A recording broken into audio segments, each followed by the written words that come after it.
اجازت جی گفتگو شروع کی جا سکتی؟ دور حاضر کی ایک انتہائی اہم ضرورت پہ میں آج کی گفتگو کرنا چاہتا ہوں۔ ایک بہت اہم باب جسے ہمارے منبر سے جب بھی بیان کیا گیا مصائب کی صورت میں کیا گیا،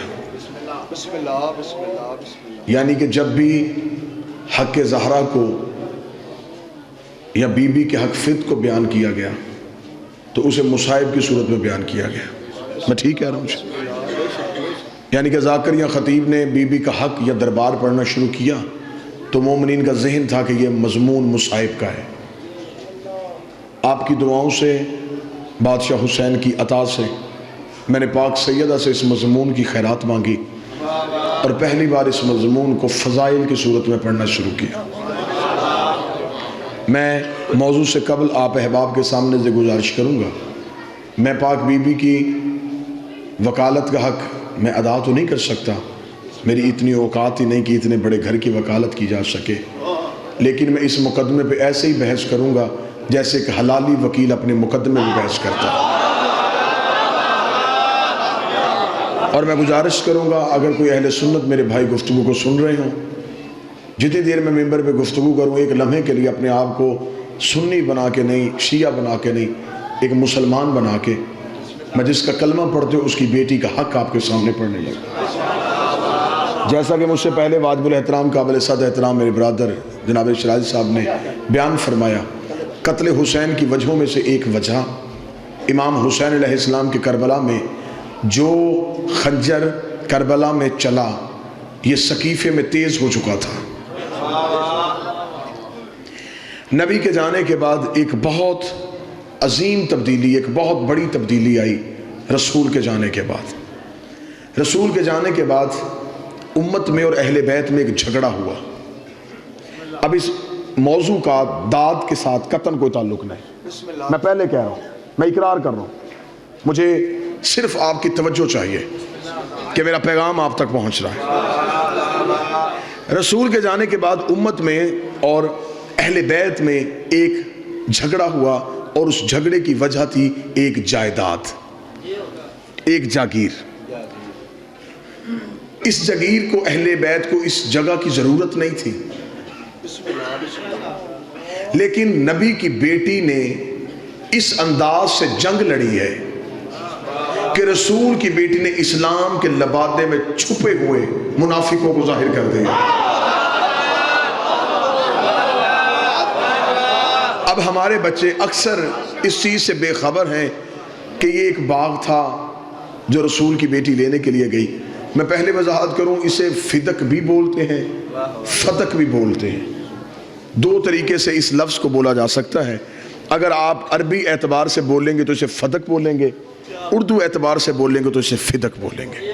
یہ فدق ایک باغ نہیں، اس کے اندر 7 باغات تھے، یہ ایک جگیر تھی، اس کے اندر 7 باغات تھے جس کے نام تاریخوں میں موجود ہیں۔ 40 لاکھ دینار سالانہ آمدنی آتی تھی رسول کو اس جگیر سے۔ اب اگلا سوال یہ کہ یہ جگیر رسول کو ملی کہاں سے؟ میں نے پہلے کہا ہے کہ میں بالکل اس مقدمے کی آپ کے سامنے بیک گراؤنڈ پڑھنے لگا ہوں، پس منظر پڑھوں گا تو پھر میں اس مقدمے بحث کر سکوں گا، کیونکہ اب پرانے کیس کھلنے شروع ہو گئے ہیں، پرانے مقدمے عدالتوں کی ٹیبل پہ پڑے ہوئے ہیں، اور یہ مقدمہ بھی کھلے گا جب زہرا کا بیٹا آئے گا، اس مقدمے کا فیصلہ ہوگا۔ اب 40 لاکھ دینار سالانہ آمدن آتی تھی، یہ جگیر رسول کو، توجہ ہے، یہ جگیر رسول کو ملی کہاں سے؟ یہ خیبر کے یہودیوں کی ملکیت تھی۔ پھر توجہ، یہ جگیر فتق خیبر کے یہودیوں کی ملکیت تھی۔ جب رسول نے علی کے ذریعے سے خیبر کو فتح کیا، قلعہ کموس پہ اسلام کا پرچم سر بلند کیا، مجھے اس ممبر کی عزت قسم میں باوضو ہوں، 2 سال کی محنت ہے اس 1 گھنٹے کے مضمون پہ۔ رسول نے جب قلعہ قابوس پہ اسلام کے پرچم کو بلند کیا تو خیبر کے یہودیوں نے اپنی شکست کا بدلہ لینے کے لیے جب بھی اس جگیر سے کوئی تجارت کے قافلے گزرتے یہ ان قافلوں کو روک مسلمانوں کو علیحدہ کرتے، پہچان کے مسلمانوں کو قتل کرتے۔ قافلے لوٹ کے قتل کرنا کافروں کی پرانی عادت ہے۔ قافلے روک کے پہچان کر کر کے مارنا، یہ خیبر کے کافروں سے چلا۔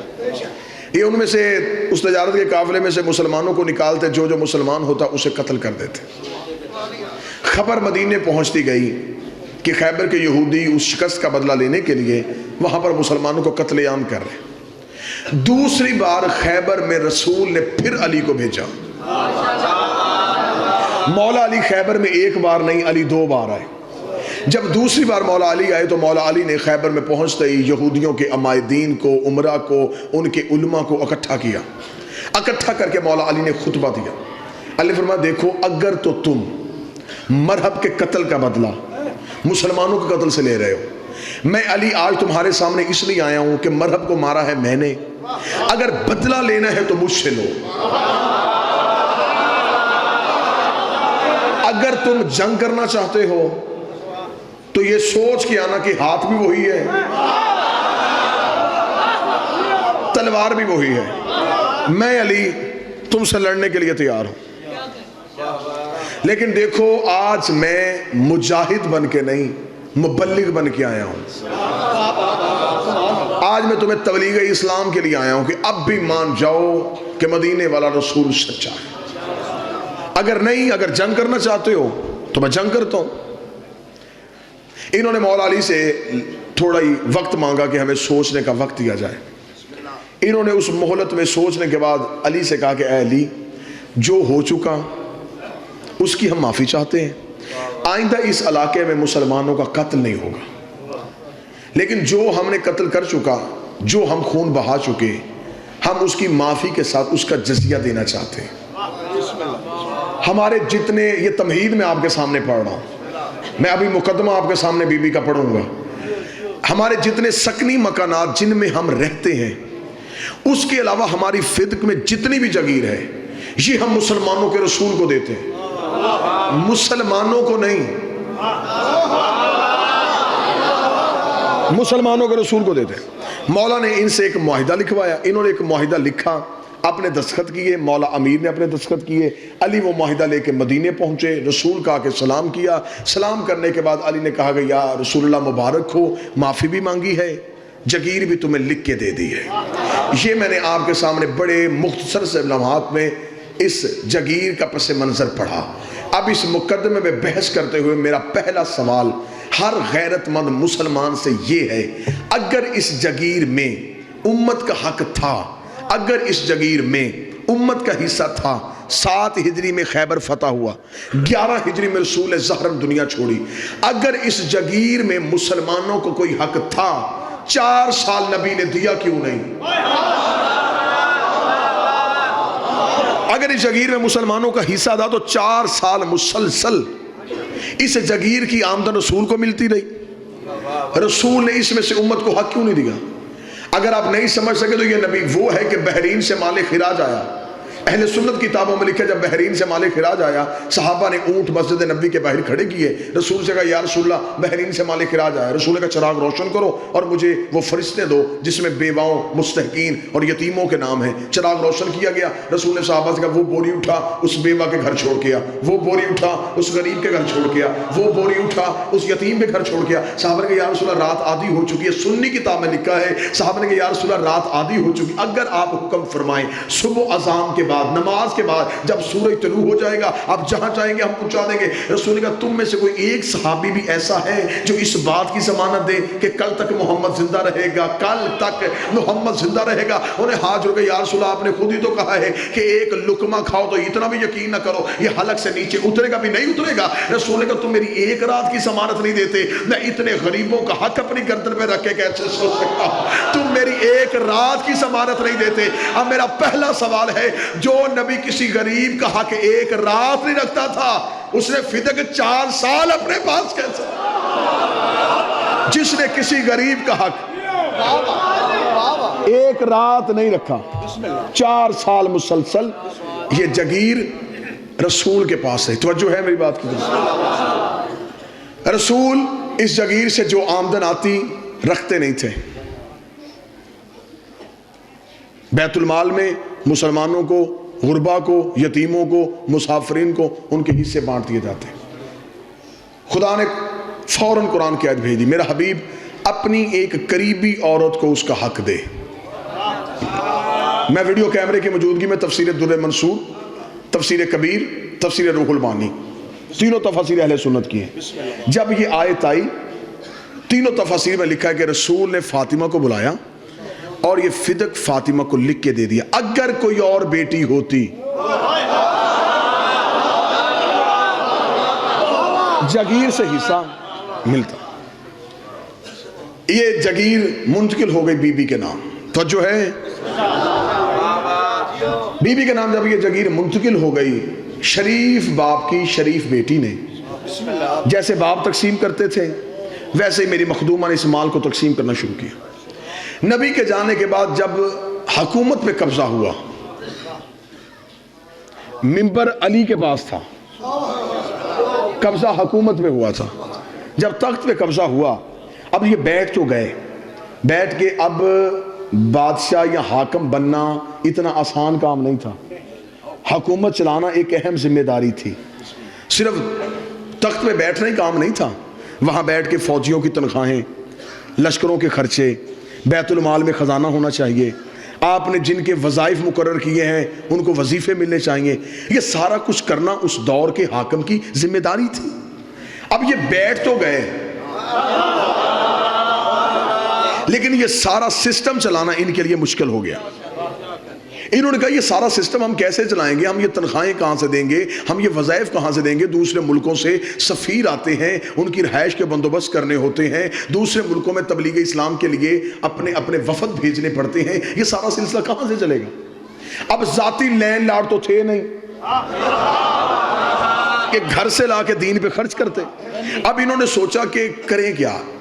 مشورہ یہ طے پایا کہ پہلے یہ دیکھیں کہ رسول یہ خرچہ کہاں سے کرتے تھے،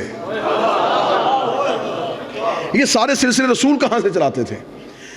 تو قریب بیٹھنے والوں نے یہ مخبری کی کہ رسول کی ایک جگیر ہے خیبر میں، یہودیوں کی وہ جگیر تھی جو انہوں نے رسول کو دے دی تھی. وہاں سے 40 لاکھ دینار آتے ہیں. وہاں پر کھجوروں کے باغ بھی تھے، 7 باغات تھے وہاں کھجوروں کے، اور اس دور میں سب سے بڑا بزنس کھجوروں کے باغ کا ہوتا تھا. یعنی کہ یہ عرب میں ایسا کاروبار تھا جس کی ہم نقصان کا کوئی خطرہ نہیں تھا. ٹھیک ہے جی. انہوں نے فوراً اپنے عامل، اپنے سپاہی وہاں پہ بھیجے. وہاں پر بھیج کے انہوں نے بی بی کے عاملوں کو وہاں سے اٹھا دیا اور اس جگیر پہ قبضہ کر لیا. علامہ صاحب یہ مدینے خیبر میں تھے؟ جی خیبر میں. جو آج بھی وہ باغ کی، کیونکہ اب انہوں نے زیارت وہ بند کر دی ہے، اب وہاں جانے سعودی عرب کی گورنمنٹ نہیں دیتی. یہ مدینے سے آپ تھوڑا باہر نکلیں گے تو اس وقت 65 یا 70 کلومیٹر کے فاصلے پہ یہ جگیر ہے. اب جب بی بی کے عامل واپس آ گئے تو بی بی کے عاملوں نے واپس آ کے کہا کہ بی بی انہوں نے ہمیں وہاں سے اٹھا دیا، حکومت نے قبضہ کر لیا. اب یہ دیکھیں، اب میں پڑھنے لگا ہوں بی بی کا مقدمہ. صداد سے اجازت لے کے میں مخدومہ کا حق پڑھنے لگا ہوں. جب آ کے عاملوں نے اطلاع دی، جناب فضہ روایت کرتی ہیں کہ اس دن بی بی مکنا اوڑھ رہی تھی، چادر اوڑھ رہی تھی، اور اپنے منہ میں بی بی زبان سے آہستہ دھیمے لہجے میں کہہ رہی تھی، ہوشیار ہو جا، اب تیرے مقابلے پہ بطول آ رہی ہے. اور میں انتہائی ذمہ داری کے ساتھ ایک ایک لفظ ادا کر رہا ہوں. میں نے کہا 2 سال کی محنت ہے اس مضمون پہ، ایک ایک لفظ کی ذمہ داری ہے. جس دن بی بی دربار میں گئی ہیں حق لینے کے لیے، اس دن بی بی کے 2 دروازے تھے مسجد میں. ایک وہ جو گھر کے اندر سے مسجد میں کھلتا تھا، جو رسول نے سارے صحابہ کے بند کروائے تھے لیکن علی کا بند نہیں کروایا تھا، یہ وہ دروازہ. ایک دروازہ وہ ہے جو مرکزی گیٹ ہے مسجد کا. جس دن بی بی دربار میں آئی ہیں اس دن بی بی حجرے والے دروازے سے نہیں آئیں، جبکہ ہمیشہ بی بی رسول کے دور میں بھی جب بھی مسجد میں آتی تھی تو حجرے والے دروازے سے آتی تھی. آج بی بی حجرے والے دروازے سے نہیں، آج مرکزی دروازے سے آئی. حجرے والے دروازے سے میری مخدومہ اس لیے نہیں آئی کہ اگر حجرے والے دروازے سے آتی کل کو کوئی مسلمان یہ کہہ سکتا تھا کہ ہمیں تو پتہ ہی نہیں زہرا کب دربار میں آئی اور کب دربار سے چلی گئی. اس دن بی بی آئی ہے مرکزی دروازے سے, پہنچ گئی رسول کی بیٹی دربار میں. حاکم بیٹھا تھا تخت میں. میرا پہلا سوال ہے ہر غیرت مند مسلمان سے, آج بھی شرعی عدالت میں چلے جاؤ, پاکستان کی سپریم کورٹ میں شرعی عدالتوں میں جا کے آج بھی قوانین شرعیہ اٹھا کے دیکھو, آج بھی پاکستان کے قانون کے مطابق اگر فیصلہ کیا جائے زہرا پھر بھی جیت رہی ہے. آج پاکستان کے قوانین شرعیہ کے مطابق فیصلہ کیا جائے. میں سمجھا کے بات کروں گا, میں نے پہلے کہا تھا داد نہیں دینی, صرف سوچنا ہے اور توجہ فرمانی ہے. قوانین شرعی میں لکھا ہوا ہے کہ اگر کسی جگیر پہ قبضہ کرنے کے لیے مسلمان مجاہدین کا خون اور پسینہ بہے اور وہ جگیر مسلمان لے لیں, اس جگیر میں ہوتے ہیں 5 حصے. 4 ہوتے ہیں ان مجاہدین کے جنہوں نے جنگ کی, 5واں ہوتا ہے رسول کا. لیکن اگر کسی جگیر پہ قبضہ کرنے کے لیے نہ کسی کا خون بہاؤ نہ پسینہ, وہ صرف اسلام کو اسلام کے روب کی وجہ سے مل جائے, اسے کہتے ہیں مال فی.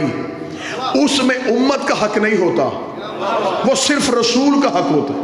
اب اگر اس جگیر پہ کسی نے گھوڑا دوڑایا ہے پھر ہے اس میں امت کا حق. دوسرا سوال, آج بھی پاکستان کی عدالتیں اس بات کی تائید فرمائیں گی سب سے بڑا بدنما دھبا جو آج تک اسلام کے چہرے پہ ہے جسے کوئی بھی مورخ نہیں مٹا سکا, کتنا بڑا ظلم ہوا تاریخ اسلام پہ, جس کے خلاف مقدمہ تھا وہی جج تھا.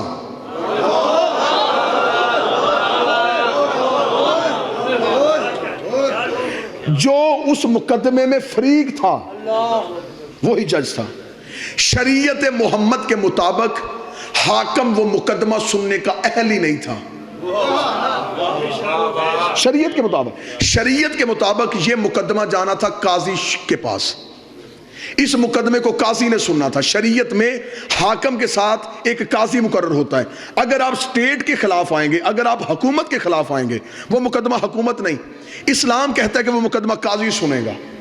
قاضی کا چناؤ ہے, توجہ ہے میری بات کی جانب, اس لیے اسلام ہے قاضی کا چناؤ. اور آج بھی پاکستان کی عدالتوں میں یہ نظام موجود ہے. آپ نے پچھلے دنوں دیکھا افتخار چودھری کے بیٹے کو عدالت میں لایا گیا, اس نے بینچ چھوڑ دیا. اس نے کہا کیونکہ میرا بیٹا مجرم ہے لہٰذا میں یہ مقدمہ سنوں گا, نہ میں سن سکتا ہوں. تاریخ اسلام میں سب سے بڑا ظلم یہ ہوا, جس کے خلاف بھی مقدمہ لے کے آئی تھی وہی منصف تھا. یہ ہے تاریخ اسلام کا ایک بدنما دبا. آ گئی بی بی آگے دربار میں کھڑی ہوئی, مصائب نہیں فضائل سننا مخدومہ کا. جنگ جیت کے آئی ہے رسول کی بیٹی, چادر کی دھار سے دشمن کو قتل کر کے آئی. بی بی دربار میں پہنچی. بی بی نے دربار میں پہنچ کے سب سے پہلا سوال حاکم سے کیا. بی بی نے دربار میں پہنچ گئی حاکم سے کہا کہ تو نے میری جگیر پہ قبضہ کیوں کیا. یہ مکالمہ ہے, میں نے پہلے کہا میں ویڈیو کیمرے کی موجودگی میں ہوں, میں اپنے ایک ایک حرف کو ثابت کروں گا. بی بی نے کہا تو نے میری جگیر پہ قبضہ کیوں کیا. حاکم نے فوراً بی بی کو جواب دیا کہ ہمارے پاس ایک حدیث تھی جس حدیث کو نص بنا کے ہم نے اس جگیر پہ قبضہ کیا. بی بی نے کہا تیرے پاس کیا حدیث تھی. اس نے کہا تیرے بابے کی حدیث ہے کہ ہم گروہ انبیاء لا نورث ولا نورث, ہم نہ وارث بنتے ہیں نہ وارث بناتے ہیں. یہ انبیاء جو ہوتے ہیں نہ یہ کسی کے وارث ہوتے ہیں نہ یہ کسی کو وارث بنا کے جاتے ہیں. اس نے منبر سے حدیث پڑھی, بولی رسول کی بیٹی. اب امتی چپ رہنا, سید میرے ساتھ بولنا. جب اس نے اس حدیث کو پڑھ کے مقدمے کی سماعت شروع کی, بی بی نے خود اپنے مقدمے کی وکالت کی اور رسول کی بیٹی نے اپنے مقدمے پہلی دلیل دی. بی بی نے کہا تو نے کیا کہا ہے, میرے بابے کی حدیث ہے ہم وارث نہ بنتے ہیں نہ بناتے ہیں. رک کسی جگہ پہ, پہلے مجھے یہ بتا تجھے میرے بابے نے وارث بنایا ہے؟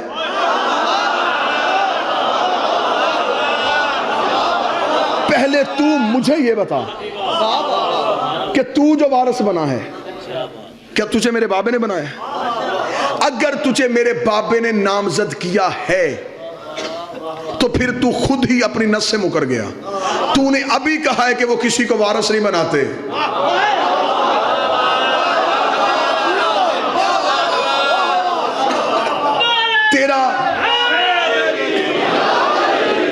نامزد ہونا غلط. حاکم چپ ہوا. حاکم نے کہا مخدومہ بنت رسول تو اپنے مقدمے میں بحث کر. دربار میں اکیلی وکیل. مخدومہ نے کہا میں اپنے مقدمے میں بحث کرتی ہوں. اس نے کہا تیرے پاس ثبوت. بیوی نے کہا میرے پاس ثبوت ہے. ثبوت پیش کیا جائے. بیوی نے عدالت میں وہی معاہدہ جو یہودیوں نے لکھا تھا جس میں مولا علی کی بطور گواہ اور رسول کی مہر تھی اور نیچے لکھا تھا رسول نے کہ یہ جگیر میں اپنی بیٹی فاطمہ کو دیتا ہوں. بیوی نے وہ تحریر دربار میں پیش کی. انہوں نے تحریر پڑھتے ہی دوسرا سوال سماعت مقدمے کی کرتے حاکم نے کہا کہ اس تحریر پہ کوئی گواہ. لو پھر پھنس گیا حاکم. دوسری بڑی غلطی کر گیا حاکم. قانون قرآن کے مطابق معصوم سے گواہ مانگنے کی اجازت ہی نہیں ہے. میں محنت آپ کے سامنے پڑھ رہا ہوں.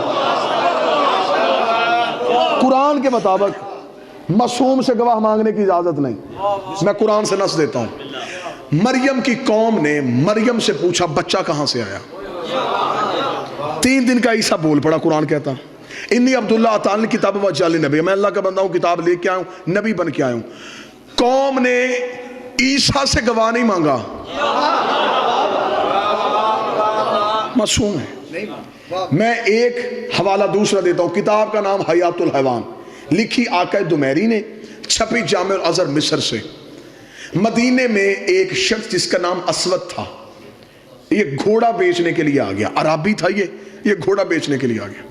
عرب میں گھوڑا ہر انسان کی کمزوری بھی تھی, مجبوری بھی تھی, کیونکہ وہ جانور پالتے تھے, گھوڑے پہ سواری کرتے تھے. یہ مسجد نبوی والے بازار میں توجہ ہے, گھوڑا کھیلے کھڑا. رسالت امام مسجد سے باہر نکلے. رسالت امام نے گھوڑے کو دیکھا, رکے. اسود یہ گھوڑا بیچے گا؟ بیچوں گا. دلیل آپ نے ذہن میں رکھنی ہے کہ معصوم سے گواہ مانگنے کی اجازت نہیں ہے. رسول نے کہا یہ گھوڑا بیچے گا؟ اس نے کہا جی بیچوں گا. رسول کا کیا لے گا؟ اس نے دینار بتائے. رسول نے اس کے ساتھ سودا طے کیا. طے کرنے کے بعد رسول نے کہا کہ میرے پاس اس وقت دینار نہیں, دینار پڑے ہیں میرے حجرے میں.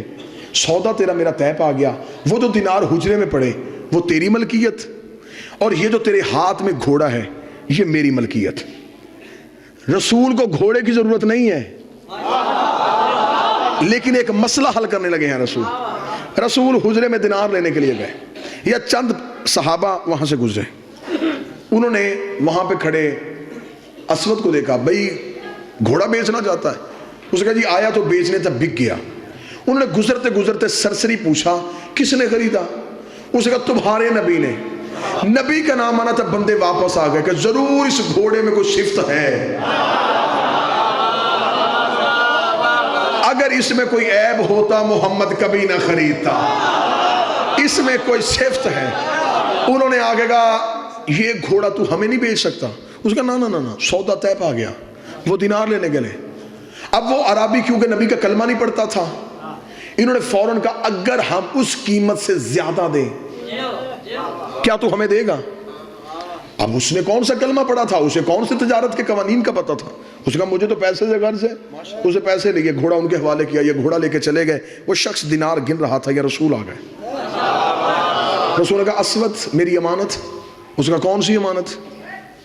اس نے کہا وہ گھوڑا جو میں نے خریدا. اس نے کہا کون سا گھوڑا؟ جو ابھی تھوڑی دیر پہلے خریدا. اس نے کہا کوئی گواہ ہے؟ میں نے کہا تھا نا معصوم سے گواہ مانگنے کی اجازت نہیں. اس نے کہا گواہ ہے. رسول چپ کھڑے. رسول کا اسود دیکھ میں نے تجھ سے وہ خریدا, میرا تیرے ساتھ دینار طے پائے. اس نے کہا نا گواہ ہے تو لا.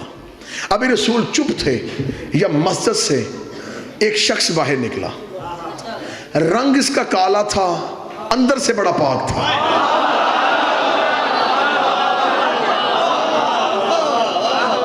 یہاں اس کے ولایت علی کا نور تھا.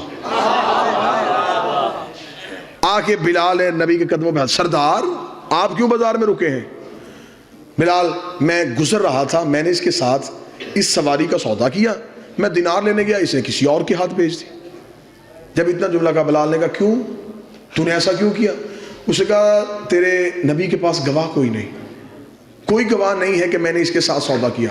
بلال نے ایک لمحہ سوچے بغیر کہا میں گواہی دیتا ہوں۔ اب بھلوال والو داد نہ دینا، دعا دینا تو تمہارا حق بنتا ہے۔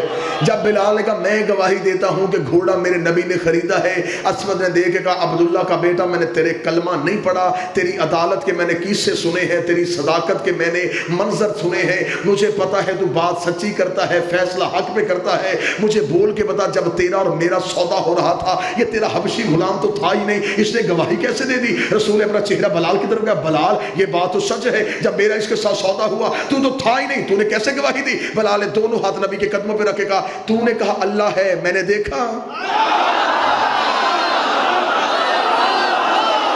تو نے کہا اللہ ہے میں نے دیکھا، تو نے کہا جنت ہے میں نے دیکھی، تیرے کہنے پہ نہ دیکھا اللہ مان لیا، یہ بھی تو نے کہا ہے کہ گھوڑا خریدا ہے،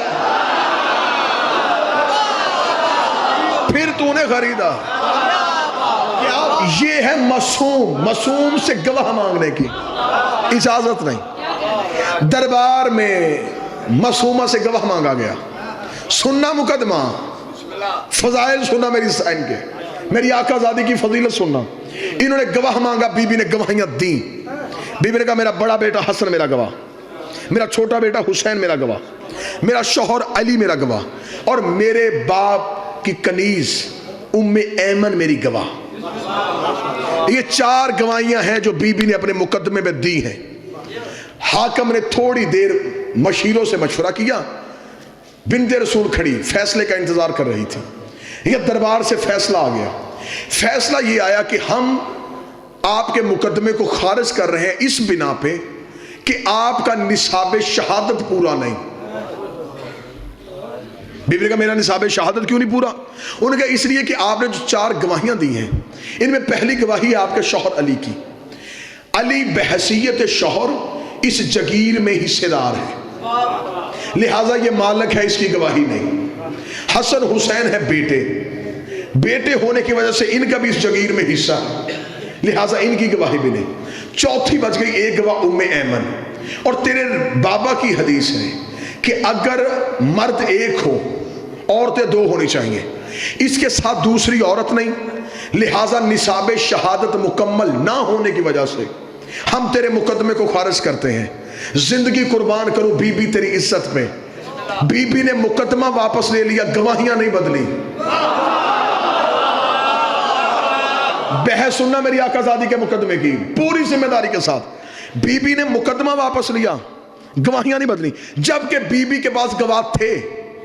بی بی جناب سلمان کو کھڑا کر سکتی تھی، حضرت ابو ذر کو پیش کر سکتی تھی، جناب کمبر، عمار، مقداد، عورتوں میں بی بی فضہ، اسما، ام الفضل، یہ سب موجود تھے۔ آقا زادی نے گواہیاں نہیں بدلی، مقدمہ واپس لے لیا۔ مقدمہ کیوں واپس لیا؟ جنگ سننا رسول کی بیٹی کی برقعے کے اندر کیسے لڑی ہے۔ اب شریعت کا مسئلہ ہے، جو کسی مومن کو جھوٹا کہے، مثلا کوئی بندہ کسی سچے مومن کو جھوٹ کی تہمت لگا دے، شریعت کہتی ہے یہ بن گیا ہے فاسق، اس نے مومن کو جھوٹا کہا ہے۔ اب فاسق کی سزا کیا ہے؟ شریعت سے پوچھو۔ فاسق کی سزا یہ ہے کہ فاسق نماز پڑھا نہیں سکتا، پڑھ سکتا ہے، فاسق چاند کی شہادت نہیں دے سکتا، فاسق نکاح میں بطور گواہ نہیں بیٹھ سکتا، فاسق طلاق میں بطور گواہ نہیں بیٹھ سکتا، فاسق کسی بھی شرعی عدالت کا قاضی نہیں ہو سکتا۔ یہ ہے فاسق کی سزائیں۔ اگر کوئی کسی مومن کو جھوٹا کہے وہ بنتا ہے فاسق۔ قرآن ممبر پہ لے آؤ، میں زہرا کی وکالت گھڑے میں منہ دے کے نہیں، لاؤڈ سپیکر پہ کر رہا ہوں، یہاں جان تلی پہ رکھ کے، اور اس سانس پہ لعنت کرتا ہوں جس سانس میں 14 کی وکالت نہ ہو۔ جو کسی مومن کو جھوٹا کہے وہ فاسق بنتا ہے، اور جو معاذ اللہ ثم معاذ اللہ قرآن کو جھوٹا کہے شریعت کے مطابق وہ فاسق نہیں، وہ بنتا ہے کافر۔ اور کافر کی سزا یہ ہے، کافر نہ پڑھ سکتا ہے نہ پڑھا سکتا ہے، فاسق کی سزا یہ ہے پڑھ سکتا ہے، کافر کچھ بھی نہیں کر سکتا، کافر دائرہ اسلام سے خارج ہو جاتا ہے۔ نبی کی بیٹی نے مقدمہ واپس لیا، گواہیاں نہیں بدلی۔ رسول کی بیٹی نے کہا میں نے گواہیاں نہیں بدلی، تو یہ فیصلہ کر اور طریق کا حصہ بنا تاکہ میں چہرے سے نقاب اتاروں۔ تو نے علی کی گواہی کو جھٹلایا، علی ہے قرآن، رسول کا القرآن مع علی و علی مال قرآن. تو نے حسن کو جھٹلایا، حسن قرآن ہے. تو نے حسین کو جھٹلایا، حسین قرآن ہے. بی بی نے کہا میں تجھے دربار میں فاسق نہیں کرنے آئی، کافر کرنے.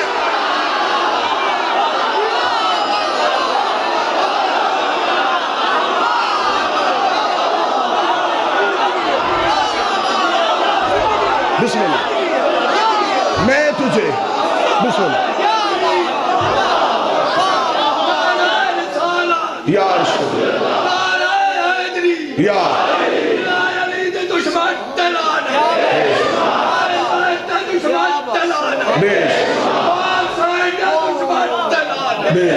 بسم اللہ. میں تجھے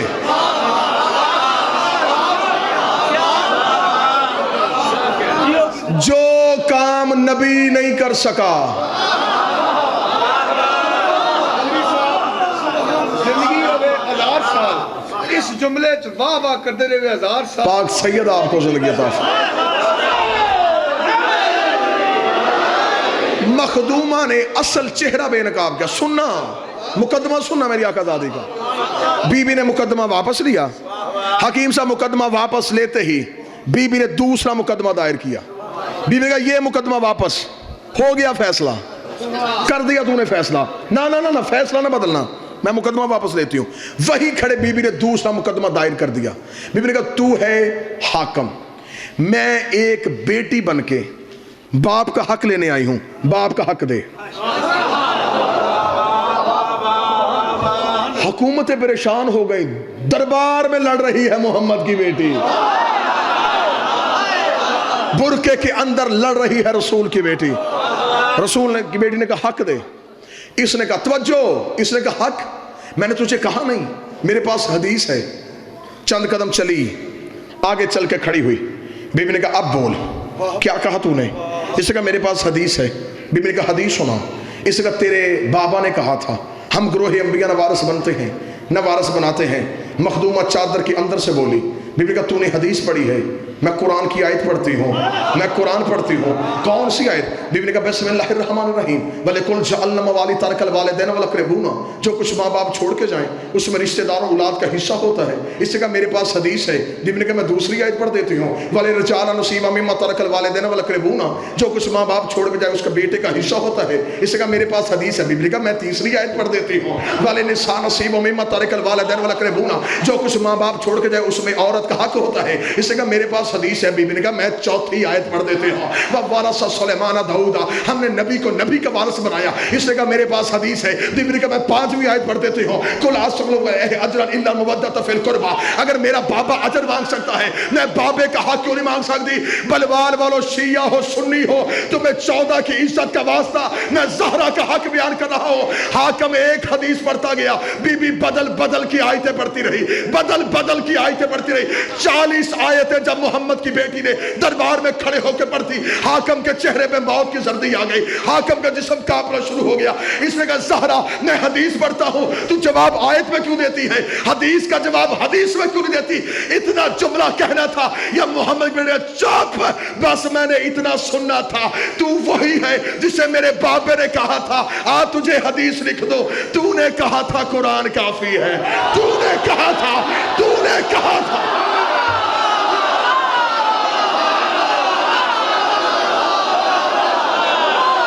تو نے کہا تھا.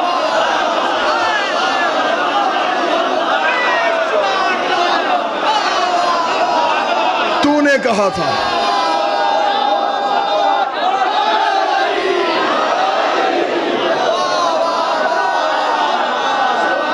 تجھے میرے بابے نے کہا تھا. بسم اللہ. تجھے میرے بابے نے کہا تھا میں تجھے حدیث لکھ. تو نے کہا تھا قرآن کافی. آج میں قرآن پڑھتی ہوں برداشت کیوں نہیں کرتا؟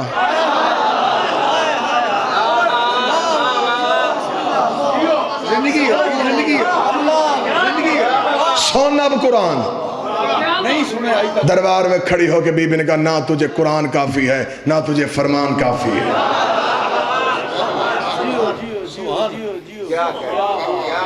ہار کے نہیں جیت کے آئی ہے. منوا کے آئی ہے. جو کام جنگ میں نہیں ہو سکتا تھا منافق کے چہرے سے پردے ہٹا کے آئی ہے. زندگی اسے دینی ہے جس سے لی تھی. ہر چیز پہ سمجھوتا کر لینا یہ میرے بدے ہاتھ ہیں, کل کا ایک دن رہ گیا ہے, پھر زندگی آنے دے یا نہ آنے دے, یہ میرے بدے ہاتھ ہیں. زہرا کے دشمن پہ کبھی سمجھوتا نہ کرنا. مولا فرماتے ہیں جو ہماری دادی کے دشمن پہ سوچ کے لعنت کرتا ہے ہم 14 اس پہ لعنت کرتے ہیں.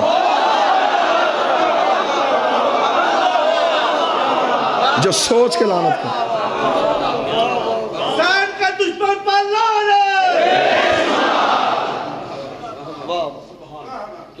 آج بھی جو بندہ نیا شیعہ ہو سر پہ قرآن رکھ کے پوچھو وہ خیبر پڑھ کے شیعہ نہیں ہوا, وہ خندق پڑھ کے شیعہ نہیں ہوتا, اسے شیعہ کرتا ہے رسول کی بیٹی کا. 13 معصوموں کی محنت ایک طرف, اکیلی زہرا کا دربار جانا ایک طرف. جو بھی بندہ شیعہ ہونا چاہے اسے منواتا ہے صرف حق زہرا. میں نے اکثر نئے شیعہ ہوئے بندوں سے پوچھا کیوں شیعہ ہوئے, وہ کہتے ہیں شیعہ کر گیا ہمیں رسول کی بیٹی کا حق. آج بھی سچ اور جھوٹ کی پہچان ہی حق زہرا سے ہوتی ہے. قبلہ مبلغ اعظم مولا اسماعیل کہا کرتے تھے شیعو اپنے بچوں کو 2 چیزیں رٹا دو, ایک غدیر اور ایک فدق. یہ رٹا دو اپنے بچوں کو, گھر گھر میں مناظر پیدا ہو جائے گا اگر یہ چیزیں اپنے بچوں کو یاد کروا دو گے. مبلغ اعظم قبلہ مولانا اسماعیل صاحب نے کہ پنڈی بھٹیا کے قریب مناظرہ تھا. بسم اللہ جی. نعرہ تکبیر, نعرہ رسالت, نعرہ حیدری, حسینیت زندہ, حسینیت زندہ, یزیدیت مردہ, یزیدیت مردہ. اللہم صلی علی محمد. قبلہ مبلغ اعظم پنڈی بھٹیا کے قریب مناظرہ کرنے ہیں. مناظرے کا جج ایک اہل سنت زمیندار تھا, نام اس کا چودھری عاشق تھا. قبلہ مبلغ اعظم بی بی کی حق میں بحث کرتے رہے, مناظرہ ہوتا رہا. دوپہر کا وقت ہوا, طے یہ پایا کہ پہلے نماز ادا کی جائے, نماز کے بعد پھر مناظرہ ہوگا. اس چک کا مولوی جو قبلہ مبلغ اعظم سے مناظرہ کر رہا تھا, نام بھی قبلہ مبلغ اعظم کی کتاب اس کا لکھا ہے, مولانا نور محمد اس کا نام تھا. یہ نماز پڑھانے کے لیے مسجد میں گیا, اہل سنت جتنے تھے اس کے پیچھے نماز پڑھنے کے لیے کھڑے ہو گئے. وہ جو چودھری عاشق, وہ کتاب اس نے کوئی بھی نہیں پڑھی تھی, لیکن عقل کتابوں کی میراث نہیں ہوتی, دانش مندی جو ہے یہ ڈگریوں سے نہیں ملتی. چودھری عاشق مولوی کے پیچھے نماز پڑھنی شروع کی. نماز ختم ہوئی, اسے نمازیوں سے کہا مسجد سے باہر جاؤ, میں نے مولوی صاحب سے اکیلے کوئی بات کرنی ہے. سارے نمازی مسجد سے گئے, اس نے مسجد کی دروازے کی کنڈی لگائی, مولوی صاحب کے سامنے آ کے بیٹھ گیا. اس نے کہا مولوی دیکھ, تیرے اور میرے سوا اللہ کے گھر میں کوئی نہیں بیٹھا, باوضو ہیں, نماز پڑھی ہم نے. اتنے دنوں سے ہمارے گاؤں میں بحث چل رہی تھی, شیعہ کہتے تھے رسول کی بیٹی دربار میں گئی اور واپس آئی ہے خالی. تم کہتے تھے نہیں یہ شیعہ غلط کہتے. انہوں نے بلا لیا اپنا مولوی, وہ بیٹھا ہے باہر کتابیں لے کے. صبح سے بحث ہو رہی ہے. میں جٹ زمیندار بندہ ہوں, مجھے کتابوں کا نہیں پتا, مجھے نہیں پتا کس نے تاریخ میں کیا لکھا ہے. مجھے صرف اتنا بتا بیٹی رسول کی دربار گئی تھی, بس مجھے اتنا بتا دے. اب دیکھنا کیسے بلایا ہے مخدومہ نے. اس کا مجھے صرف اتنا بتا بیٹی رسول کی دربار گئی تھی. مولوی کا چاچا عاشق بی بی کا حق بنتا نہیں تھا, اس نے کہا حق چھوڑ, بنتا تھا یا نہیں بنتا تھا, اتنا بتا گئی تھی.